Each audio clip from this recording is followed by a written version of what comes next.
مش محاسب انت صح؟ ركز معايا بقى يا نجم. ضريبة القيمة المضافة مش جزء من المبيعات. يعني لما اقولك اني بعت ب1,000,000 جنيه الشهر ده، اقصد بكده ان اجمالي المبيعات 1,140,000 جنيه. انت سألتني ازاي؟ اه.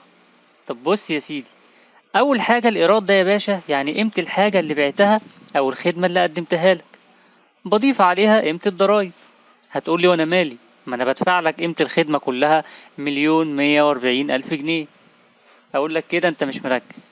انا باخد منك قيمة الخدمة واشيل منها تكاليفي المباشرة اللي ليها علاقة بانتاج الخدمة نفسها، وبتشارك في جزء من المصاريف اللي بتحملها كشركة عشان اكمل في البيزنس الخاص بيا. كده فاضل الضريبة. برافو عليك. كل شهر بقى يا سيدي بروح لمصلحة الضرايب واقول لها بص يا مصلحة، انا بعت بكذا، ضريبتها كذا، واشتريت بكذا وضريبتها كذا. مصلحة الضرايب تقول لمأمور الضرايب الولد ده مامته بتديله مصروف 700 جنيه في الشهر، هايل. بيديني منهم 200 جنيه بلطجة. عبيط. وصلتني معلومات ان مامته زودت المصروف بقى 900. فين الزيادة بتاعت مامي؟ الفرق يا ستي حلال عليكي. ترد عليا وتقول لي انا بطمن بس.